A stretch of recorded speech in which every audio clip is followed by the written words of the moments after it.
22. அப்பொழுது தாவீது தான் கொண்டு வந்தவைகளை இறக்கி வைத்துவிட்டு சுகமா இருக்கிறீர்களா என்று விசாரித்து, இவன் வந்த வேலை முடிஞ்சிருச்சு. இவன் எதுக்கு வந்தான்? தகப்பன் தாவீதை அனுப்புவதனுடைய நோக்கம் என்ன? நலம் விசாரித்து விட்டுப்பா. ஏன் நல்லா இருக்கீங்களா? நான் இப்படி சொல்றேனே, போருக்கு போன யாராட்டும் ஒரு கையோ காலோ இல்ல யாரோ மறித்து ஏதோ ஒன்று விசாரித்து இருக்காங்களா, அனந்தமிகளா நல்ல நலமா இருக்காங்களா, இவன் வந்து கேட்க நலமா இருக்கீங்களாப்பா, நான் எப்படி இருக்கேன், நலமா இருக்கேன். இப்போ வேலை முடிஞ்சிட்டு, தாவீதனுடைய வேலை என்ன பண்ணிட்டு முடிஞ்சிட்டு, இவன் வேலை என்ன பண்ணலாம்? ஓகே, நான் நல்லா விசாரிச்சுட்டேன், கொடுக்க வேண்டியது சாப்பாடை ஒப்படைச்சிட்டேன், இப்போ என் வேலையா போகலாம். தாவீது என்ன பண்ணல? போகல. பாருங்க அபிஷேக், நான் இப்படி சொல்றேன், வசனம் வாசிக்கலாம். 23. அவன் இவர்களோடு பேசிக் கொண்டிருக்கையில் பேருள்ள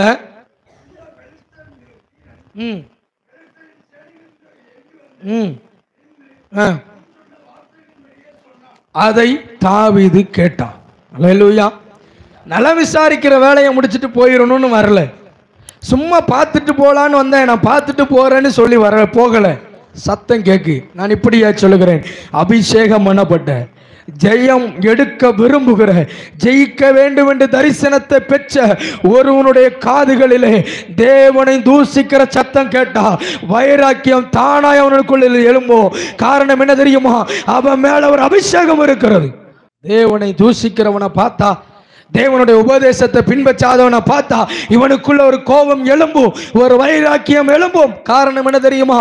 இவன் மேல இருக்கிற ஆவியானவர் இவனை வைராக்கியம் கொள்ளும்படி ஏவுகிறார். எத்தனை பேர் ஆமென் சொல்ல முடியும்? உலகத்தின் பார்வையில அது என்னவா இருக்கட்டும், பின்னாடி சொல்றேன். தாவீது சந்தித்த 4 பிரச்சனை, இவனுக்குள்ள வைராக்கியம் எழும்புது.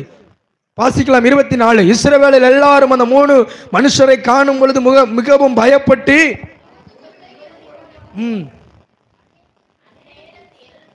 அப்பொழுது 26 வாசிங்க. அப்பொழுது தாவீது தன்னண்டையில் நிற்கிறவர்களை பார்த்து, இந்த பெலிஸ்தேனை கொன்று இஸ்ரவேலுக்கு நேரிட்ட நிந்தையை நீக்குகிறவனுக்கு என்ன?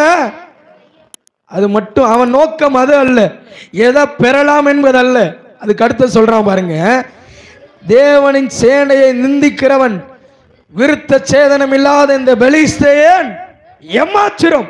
அபிஷேகம் பண்ணப்பட்டவனுடைய வாழ்க்கை, ஜெயம் எடுக்க விரும்புகிற ஒருவனுடைய வாழ்க்கை எப்படி தெரியுமா இருக்கும்? அவன் தேவ தூஷணத்தை கேட்கும் பொழுது, தேவனுக்கு விரோதமான காரியம் வீட்டில் நடக்கும் பொழுது, தேவன் உபதேசத்துக்கு அடுத்த காரியம் சபையில நடக்கும் பொழுது அவன் இருதயம் கொழுந்து விட்டு எரியும். காரணம், அவன் மேல கர்த்தர் கொடுத்த அபிஷேகம் இருக்கிறது. பெனேகாஸ் எழும்பினான் கர்த்தருக்காய். தேசம் எங்கிலும் பாதை, தேசம் எங்கிலும் பாவம், தேசம் எங்கிலும் விபச்சாரம் மட்டும் குத்தப்பட்டது. காரணம் என்ன தெரியுமா? பெனேகாஸ் ஒருவன் தேவனுக்காய் வைராக்கியம் கொண்டான். நடந்தது என்ன? தேசத்தில் நடந்து கொண்டிருந்த வாதையும் நீங்கினது, தேசத்தில் நடந்து கொண்ட பாவமும் நின்று போனது. நடந்ததனை ஈட்டியை எடுத்தான், கோடாரத்துக்குள்ள அவன் நெஞ்சில குதித்து, அவன் நெஞ்சு உருவி தினத்தில பதிய குத்தினான். ஒரு ஜெயம் கொள்ள விரும்புகிறவருடைய ஜீவிதம் அப்படிதான் இருக்கும். பாவத்தை எதிர்த்து போராடணும், பாவிகளுக்கு நேசிக்கணும், ஆனா பாவத்தை நேசிக்க கூடாது.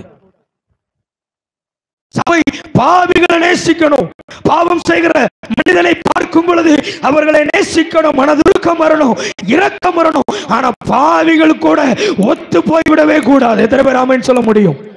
இதுதான் தேவன் சிமிர்னா சபையை பாராட்டினார். பாடு உபத்திரம் வந்தாலும் சரி, நீ பாவத்தோடு உடன் போகல, பாவிகளோடு உடன் போகல, பாவத்துக்கு பின்னாடி ஓடி போகல, பாவத்தை விட்டு ஓடி விலகி ஓடினாய், பாவத்தை விட்டுட்டு விலகி ஓடினான். கேட்கிற அன்பான சபையே, ஜெயம் கொள்ளுகிற தாவீதினுடைய வாழ்க்கையில ஒரு வைராக்கியம் வந்துச்சு. இந்த விருத்த சேதனம் இல்லாத இந்த மனிதன் என் தேவனை எப்படி தூசிக்க முடியும்? காரணம் என்ன? இங்க ஒருத்தரும் இல்ல. எதுக்கு? அவனை எதிர்த்து யுத்தம் பண்ண ஒருத்தரும் இல்ல.